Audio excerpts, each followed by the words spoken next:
नमस्कार, बहुत स्वागत है आपका एमपी अब तक आप देख रहे हैं। मैं हूं आपके साथ ऋतु ज्ञानवारी। सबसे पहले बात सतना की करेंगे।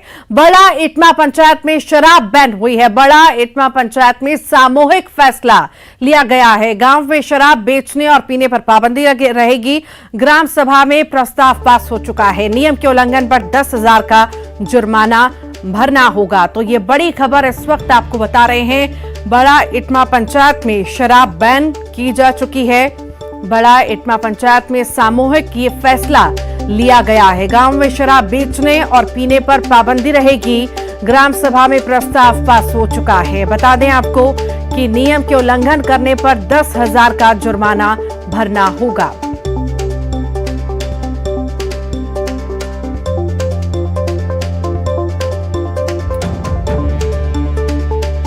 बड़ा इटमा पंचायत में शराब बैन हो चुकी है। बड़ा इटमा पंचायत में सामूहिक फैसला लिया गया है। गांव में शराब बेचने और पीने पर पाबंदी रहेगी। ग्राम सभा में ये प्रस्ताव पास हुआ है। नियम के उल्लंघन पर 10,000 का जुर्माना भरना होगा।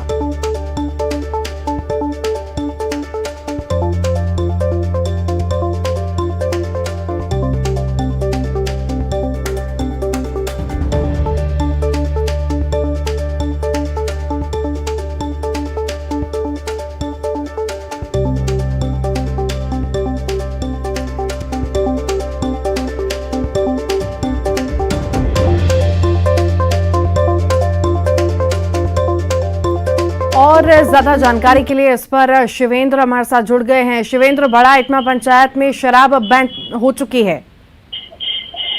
जी बिल्कुल, मैं बता दूं कि ये ग्राम सभा और का सामूहिक निर्णय है और जिसमें से शराबबंदी पर पूर्णतः प्रतिबंध लगाया है और इसका उल्लंघन करने वाले पर 10,000 तक का जुर्माना और साथ में सामाजिक बहिष्कार का निर्णय लिया गया है। क्योंकि पिछले कई वर्षों से यहाँ पे शराबखोरी होती थी और अवैध रूप से शराब गाँव के हरिजन बस्ती और जो सवर्ण बस्ती है वहाँ पे बेची जाती थी। इससे काफी महिलाएं काफी प्रभावित हो रही थी, घर में कलह हो रही थी। इससे निजात लेने के लिए ये सामाजिक निर्णय लिया गया है और जिसमें से महिलाएं भी बढ़ चढ़कर हिस्सा ली हैं और सभी ने सर्वसम्मति से यह प्रस्ताव पारित किया है कि गाँव में एक टीम गठित होगी और ये देखेगी कि कहाँ शराब बिक रही है और कहाँ शराब लोग पी रहे हैं। अगर इस तरह से कोई उल्लंघन करते मिलेगा तो उस पर जुर्माना और सामाजिक बहिष्कार किया जाएगा। जी ठीक, बहुत बहुत शुक्रिया शिवेंद्र। शिवराज कैबिनेट ने कई अहम प्रस्तावों पर मुहर लगाई है। कैबिनेट ने किसानों को राहत देते हुए फसल क्षतिपूर्ति की राशि बढ़ा दी है। तो वहीं बिजली विभाग के लाइनमैन को अब 1,000 जोखिम भत्ता दिया जाएगा। कैबिनेट की बैठक में मिलेट्स को बढ़ावा देने के लिए आज व्यंजन परोसे गए हैं, जिसका सभी मंत्रियों ने आनंद भी उठाया। शिवराज कैबिनेट की बैठक कई मायनों में खास रही। कैबिनेट ने कई अहम प्रस्तावों पर अपनी मोहर लगाई। किसानों को राहत देते हुए कैबिनेट ने क्षतिपूर्ति की राशि बढ़ाने के प्रस्ताव को मंजूर कर दिया। इस मायने में मध्य प्रदेश अधिकतम राशि देने वाला प्रदेश बन गया है। हम हिंदुस्तान में नंबर 1 हैं कि वो जो फसलों की क्षतिपूर्ति है, जो ओले पड़ जाते हैं, पाला पड़ जाते हैं, बाढ़ पड़ जाए, सूखा पड़ जाए जैसी स्थितियों में जो आरबीसी की 6-4 परिपत्र राजस्व पुस्तक परिपत्र 6-4 के अंतर्गत जो फसल क्षतिपूर्ति की सहायता है, उनके मानदंडों में भी अब संशोधन किया है। कैबिनेट ने अलग अलग विभागों में पदों को लेकर भी फैसला लिया। मसलन ग्वालियर अस्पताल में 972 नए पदों को मंजूरी दी गई है। वहीं पन्ना जिले में 2 सिंचाई परियोजनाओं को भी कैबिनेट ने अपनी हरी झंडी दिखा दी।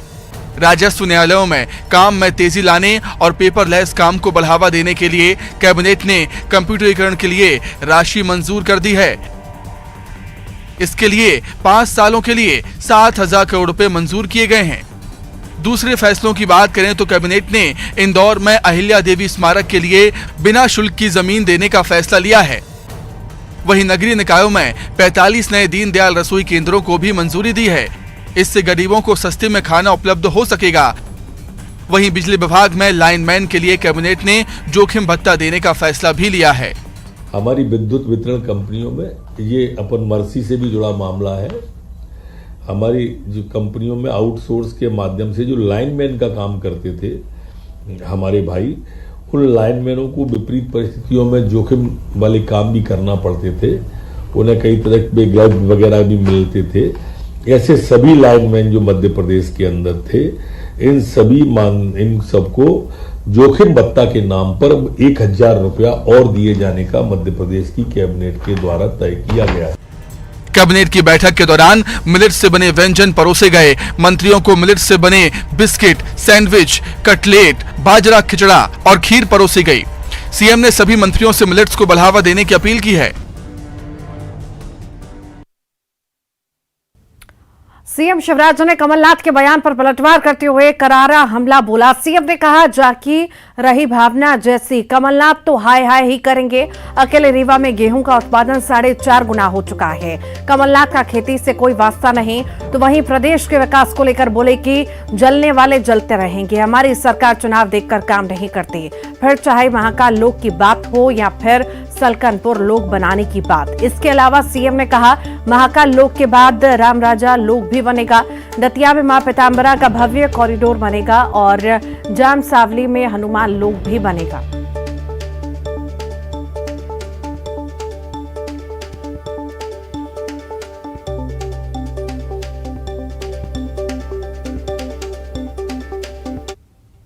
रही भावना जैसी, क्रूर देखी तिन तैसी, वो तो हाय हाय ही करेंगे। मैं अकेले रीवा का उदाहरण दे रहा हूं। गेहूं का उत्पादन 4.5 गुना हो गया, जाके देख लें। अब कमलनाथ बेचारे किसान की बात क्या जाने भाई, खेती सूर्य का वास्ता क्या है। अब महाकाल महालोक कब बना था? कोई आज चुनाव को देख के बना है? पूरा हो गया, दूसरा चरण पूरा होने वाला है। सलकनपुर लोक की कब बात हुई थी? देवी लोक। अरे हम तो 17 साल से काम कर रहे हैं भाई।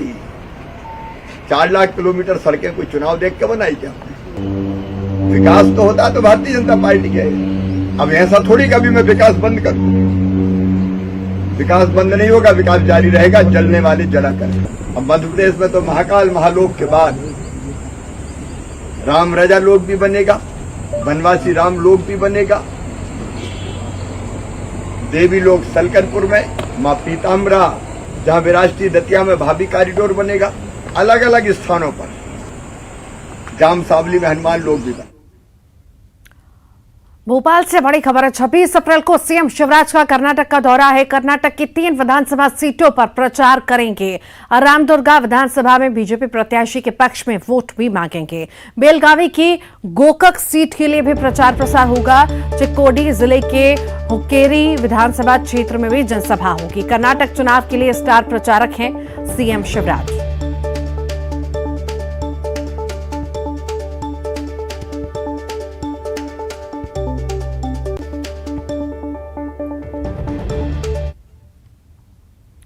गृह मंत्री नरोत्तम मिश्रा ने दिग्विजय और कमलनाथ पर जमकर निशाना साधा। नरोत्तम मिश्रा ने दिग्विजय सिंह पर एक वर्ग विशेष के लिए सोचने के आरोप लगाए, तो वहीं दिग्विजय के बयान पर कांग्रेस ने पलटवार किया।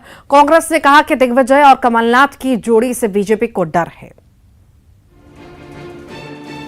नरोत्तम मिश्रा ने दिग्विजय सिंह को लॉ एंड ऑर्डर पर दिए बयान पर आड़े हाथों लिया। नरोत्तम मिश्रा ने कहा कि वे ना किसी के भाई हैं, ना किसी की जान हैं। पड़ोसी मुल्क में आटा महंगा है, इसलिए परेशान हैं। दरअसल दिग्विजय सिंह न किसी के भाई हैं, न किसी की जान है। पड़ोसी मुल्क के आटा महंगा होने से परेशान है। इनकी मनस्थिति पाकिस्तान में जो त्राहिमाम हो रहा है ना, उससे समझ में आती है और उसी से इनकी पीड़ा समझ में आती है। वहीं कमलनाथ के धार्मिक अनुष्ठान के वीडियो पर तंज कसते हुए कहा कि इससे अच्छे दिन और क्या आएंगे। कमलनाथ हाथ जोड़े खड़े हैं। अब इससे अच्छे दिन और क्या आएंगे कि कमलनाथ जी हाथ जोड़े खड़े धर्म पे पूजा कर रहे, पाठ कर रहे, कहते हैं मैं बड़ा हनुमान भक्त हूं। आज तक आपने हनुमान जी चालीसा पढ़ते देखा क्या? कमलनाथ जी पढ़े, लेकिन मुझे उस पर आपत्ति नहीं है, उनकी धार्मिक आस्था पर। इस बात पर जरूर आपत्ति है कि इनको भगवान सिर्फ चुनाव पे ही क्यों याद आते हैं। उधर कमलनाथ और दिग्विजय सिंह पर नरोत्तम मिश्रा के हमले पर कांग्रेस ने पलटवार किया है। कांग्रेस ने कहा कि कमलनाथ और दिग्विजय सिंह की जोड़ी से बीजेपी को डर लगता है।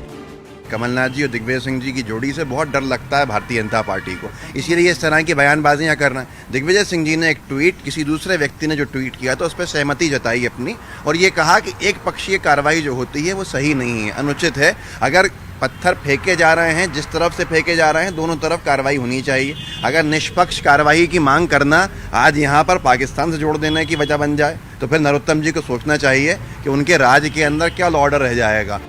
प्रदेश में भले विधानसभा चुनावों का ऐलान नहीं हुआ हो, लेकिन नेताओं के बीच जुबानी जंग तेज हो गई है और ये आने वाले दिनों में और भी तेज होगी।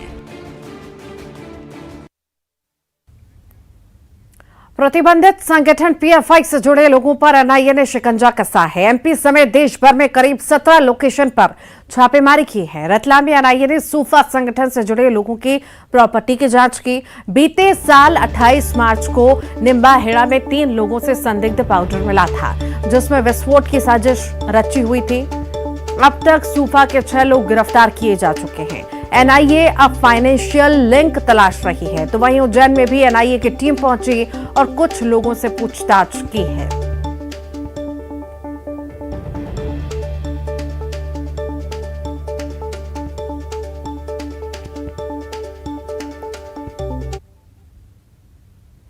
मध्य प्रदेश में कोऑपरेटिव सोसाइटी में राजनीतिक नियुक्तियां फिलहाल नहीं हो पाएंगी।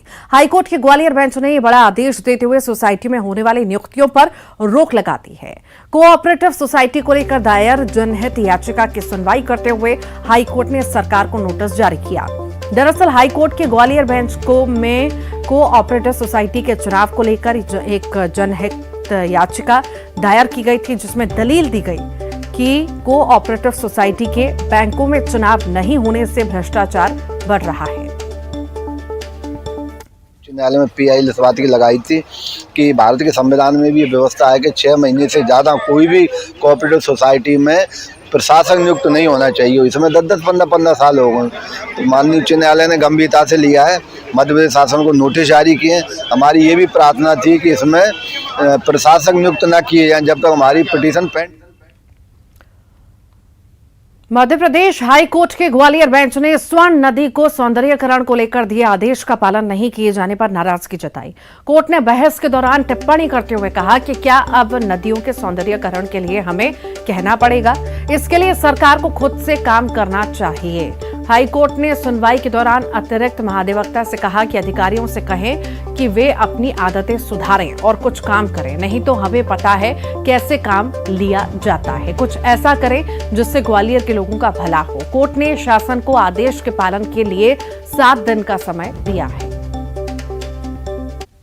माननीय न्यायालय के समक्ष गए थे और ग्वालियर की जो जीवन दायिनी एक समय में हुआ करती थी स्वर्णरेखा नदी, उसके बचाव के लिए गए थे और हमने कहा था कि सरकार ने इसका जो तल पक्का कर दिया गया है उसको कच्चा किया जाए, ताकि आने वाले समय में जल स्तर कम होता जा रहा है, उससे लोगों को अपने जीवन में संकट ना हो, इसलिए उसको कच्चा कर दिया जाए। इस गुहार के साथ गए थे और पिछली सुनवाई में माननीय न्यायालय ने 8 सदस्यीय समिति बनाई थी, एक न्याय मित्र बनाए थे जिसको 2 माह के अंदर जवाब पेश करना था, लेकिन वो जवाब पेश नहीं कर पाए। और अभी सुनवाई में माननीय न्यायालय ने अपना कड़ा रुख स्पष्ट जाहिर किया और गुस्सा भी जाहिर किया है और कहा है कि अगले 7 दिन में अगर रिपोर्ट पेश नहीं की जाती है तो हमें अच्छे तरीके से आता है कि काम कैसे किया जाता है। और माननीय न्यायालय का भी स्पष्ट मानना है कि ये नदी ग्वालियर की जीवनदायिनी नदी है और इससे ग्वालियर का सौंदर्यीकरण भी होगा, लोगों का विकास भी होगा। पन्ना से खबर है, जहां गुन्नौर से कांग्रेस विधायक शिवदयाल बागरी का एक वीडियो वायरल हुआ है। वायरल वीडियो में कांग्रेस विधायक शिवदयाल बागरी राई डांस के दौरान अपने होठों में पैसे फंसाकर राई डांस कर रही महिला के होठों में दिया। वायरल वीडियो अब तेजी से ट्रोल भी हो रहा है और विधायक जी की खिंचाई भी लोग कर रहे हैं। चूंकि विधायक जनप्रतिनिधि हैं, ऐसे में उनसे इस तरह की हरकत की अपेक्षा कोई नहीं करता। बताया जा रहा है कि गुन्नौर विधानसभा क्षेत्र में ही राई नृत्य का प्रोग्राम रखा गया था, जहां गुन्नौर विधानसभा क्षेत्र के विधायक शिवदयाल बागरी को भी आमंत्रित किया गया था। पहले तो विधायक जी नाच देखते रहे, फिर उत्साहित होकर वो महिला डांसर का हाथ पकड़कर नाचने गाने लगे और हद तो तब हो गई जब विधायक जी ने होठों से नोट को पकड़कर महिला को दिया।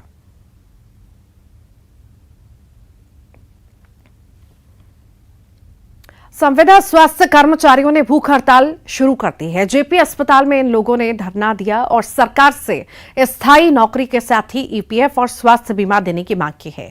प्रदेश भर में 3200 से ज्यादा संविदा स्वास्थ्य कर्मचारी हैं। इन लोगों के आंदोलन की वजह से टीकाकरण और दूसरे काम प्रभावित हो रहे हैं। 3 महीने पहले भी संविदा स्वास्थ्य कर्मचारियों ने आंदोलन किया था। तब सरकार ने 1 महीने के अंदर मांग पूरी करने का भरोसा भी दिया था। मांग पूरी न होने पर एक बार फिर से ये लोग हड़ताल पर चले गए हैं। हम लोगों की विगत 2018 से सिर्फ 2 सूत्रीय मांगे चल रही है। हमें नियमित किया जाए और 90% जो नीति लागू करी है वो लागू किया जाए। जो हमारे सीए जो कैडर हैं उनको एमएलएच भी पद पे किया जाए। और दूसरी हमारी मांग है जो हमारे सपोर्ट स्टाफ है उनकी वापसी की जाए। 2018 में जब हम लोगों ने हड़तालें की थी 42 दिन की, तो माननीय मुख्यमंत्री जी ने 7 मंचों पर आकर के स्वीकार किया था कि संविदा अन्यायपूर्ण व्यवस्था है, संविदा कलंक है और मध्य प्रदेश से इसे मिटा दूंगा। अब जब माननीय मुख्यमंत्री जी यह भावना रखते हैं तो हमें विश्वास है कि पूर्ण होगा। जबलपुर में रानीताल चौक का नाम बदलने को लेकर बवाल मच गया। नगर निगम के इस फैसले के बाद आदिवासी समुदाय नाराज हो गया और उसने इसका विरोध शुरू किया। विरोध की भनक लगते ही नगर निगम महापौर बैकफुट पर आ गए और महापौर ने नाम परिवर्तन के फैसले को स्थगित कर दिया, जिसके बाद अब रानीताल चौक का नाम नहीं बदला जाएगा। भगवान परशुराम चौक का नाम रखा जा रहा है।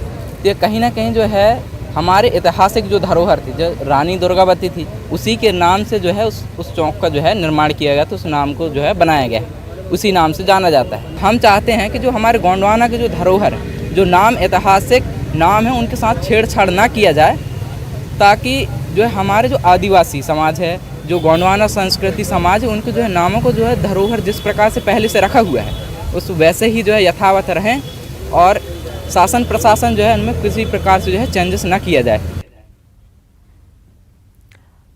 सतना की बात करते हैं, जहां पर महिला ने कट्टे से फायर किया है। महिला का फायर करने का वीडियो वायरल हो रहा है। कट्टे से कई राउंड फायरिंग करती दिख रही है महिला। इंस्टाग्राम अकाउंट पर अपलोड किया है वीडियो। महिला ने रील बनाने के लिए पति से ये वीडियो बनवाया। सोशल मीडिया में अब ये वीडियो वायरल हो रहा है।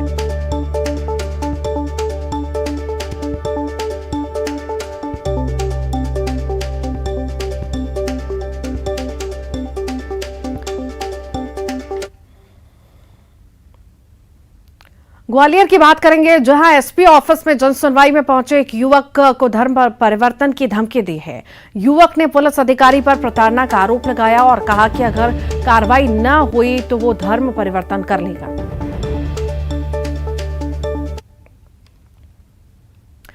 और अब खबर चमत्कार को नमस्कार की। उज्जैन में शिवलिंग के ऊपर बंधी मटकी से दूध टपकने लगा। बड़केश्वर महादेव मंदिर में दूध टपकने की ये खबर जैसे ही फैली, मंदिर में भक्तों का मेला लग गया। भक्तों ने इसे भोलेनाथ का चमत्कार बताया।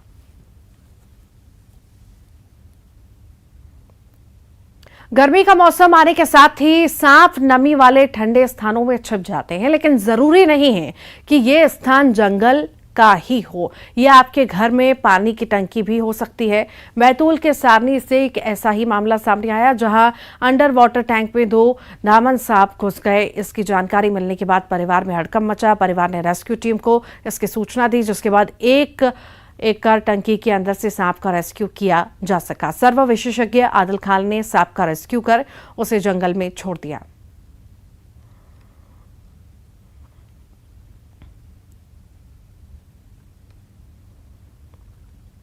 आगरमालवा में किसान के गोडाउन में नाग नागिन का जोड़ा निकला, जिसे देखने के लिए मौके पर सैकड़ों लोग जुट गए। नाग नागिन का जोड़ा घंटों गोडाउन में मौजूद रहा। किसान का कहना था कि वो अपने गोडाउन में किसी काम से पहुंचा था तो देखा। और आइए अब देखेंगे 25 सेकंड में खबर।